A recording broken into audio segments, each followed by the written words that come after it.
नमस्कार दर्शक बंधु मु दीपक कुमार आपको स्वागत करुच्ची ओइंड ओडिया पाणीपाग चैनल को। दर्शक बंधु राज्य में टाई टाई खरा मुंड फटा खरार जनजीवन संपूर्ण अस्तव्यस्त हो पड़ी।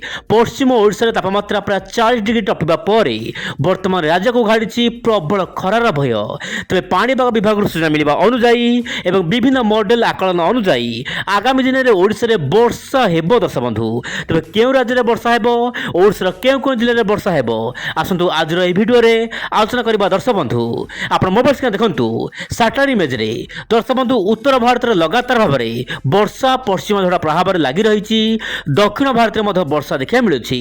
डेराडून रे प्रबल वर्षा जनजीवन को अस्तव्यस्त करिछि। माने उत्तर भारत में वर्षा एवं ओडिशा रे वर्तमान खरार मिजाज देखा मिलूँ।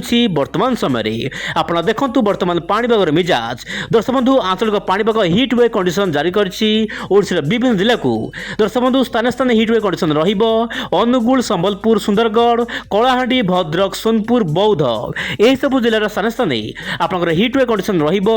तापमात्रा प्राय 40 डिग्री टपिबार संभावना रही। दर्शक बंधु स्थान स्थान अति भयंकर गरम हेबो, विशेषकर झारसुगुड़ा जिले में। दर्शक बंधु से झारसुगुड़ा जिला को संपूर्ण ऑरेंज अलर्ट रही। यही जिले में दर्शक बंधु तापमात्रा प्राय 40 डिग्री टपिबो। गत 24 घंटा मध्य तापमात्रा प्राय 41.8 डिग्री तापमात्रा रही, जहाँ गोटे प्रकार दर्शक बंधु रेकर्ड तेज गुजरात सर्वाधिक 43 डिग्री तापमात्रा रेकर्ड कर वर्तमान समय। तेज दर्शक बंधु वर्तमान बड़ खबर रही कि आगामी दिन में ओडिशा में तापमात्रा बढ़िबो। तेज दर्शक बंधु ओडिशा प्राय आगामी दिन मानक तापमात्रा बढ़ापी पाग अनुकूल हेबो। बंगोपसागर उपरी भाग आपणकर जो रोचे ओडिशा उपकूल में गोटे गुरुचाप बल सृष्टि होती, जहाँपाई कि समुद्र तो वायु जाऊँगी किंतु उत्तर पूर्व जो उत्तर पश्चिम दिगु जो वायु आसवा कथा माने पश्चिम झड़ा वायु वर्तमान आसीपार ना। सीधा सड़क पश्चिम वायु आसूची माने गुजरात रु ओडिशा मध्य को आसूची वायु, जहाँपाई कि गुजरात तापमात्रा प्रबल मात्रा बढ़ुची। यार सीधा सड़क प्रभाव ओडिशा पर रोचे। जदि आम देखा वर्षा संपर्कित खबर आप देखूँ दर्शक बंधु वायु चलाचल यह सूचाऊँ कि आगामी दिन में ओडिशा रे हल्का फुल्का वर्षा रही पारे। केउं जिले में वर्षा हे मुझे कह चेष्टा करी। तथापि आप देखो दर्शक बंधु गुजरात तापमात्रा प्राय अधिक रोचे, कारण मरुभूमि अंचल पाकिस्तान आड़ू गुजरात प्रबल मात्रा तापमात्रा बढ़ुची। यही समय मध्य पश्चिम झड़ प्रभाव में उत्तर भारत लगातार वर्षा देखा मिलूँ। एवं देखा राज्य वाइज केमी पाणीपाग मिजाज, विशेषकर ओडिशा। दर्शक बंधु आप देखो ओडिशा रे येलो अलर्ट रही। ओडिशा विभिन्न जिले में हिट वेव कंडीशन सहित झारखंड, छत्तीसगढ़, तेलंगाना यही सब राज्य विभिन्न अंचल में तापमात्रा प्राय 40 डिग्री पार हेबो। ओडिशा विभिन्न अंचल जमीक झारसुगुड़ा, संबलपुर, कंधमाल, रायगड़ा यही सब जिले में तापमात्रा बढ़िबो। नयागढ़ सहित कटक आपंकर भुवनेश्वर में तापमात्रा बढ़ापी वर्तमान समय पाग अनुकूल रही जहाँ सूचना मिलूँ। से सब जिला मानक अलर्ट रही। तेज दर्शक बंधु ओडिशा जलुची तापमात्रा प्रबल मात्रा गरम गुड़ जनजीवन को अस्तव्यस्त करुच्ची। यही समय मध्य उत्तर भारत में आप देखु राजस्थान, हरियाणा, पंजाब सहित बिलिकिस्तान, जम्मू एंड काश्मीर सहित दर्शक बंधु आप आखपाख अंचल उत्तर प्रदेश विभिन्न अंचल में वर्तमान वर्षा देखा मिलूँ, जहाँपाई कि दर्शक बंधु तापमात्रा सामान्य तारतम्य घटुना वर्षा देखा मिलूँ पश्चिम झड़ प्रभाव में।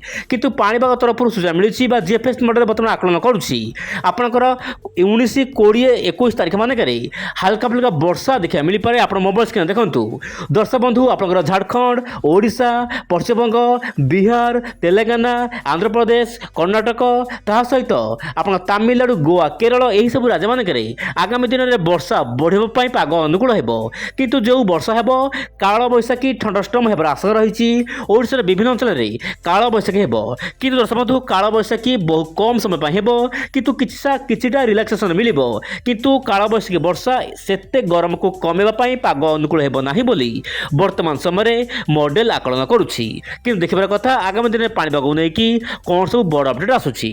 एबे देखिबा दर्शक बंधु ईसीएम डेवलप मॉडल जो रोचे मेंबर एआई आसतु दर्शक बंधु आलोचना करबा।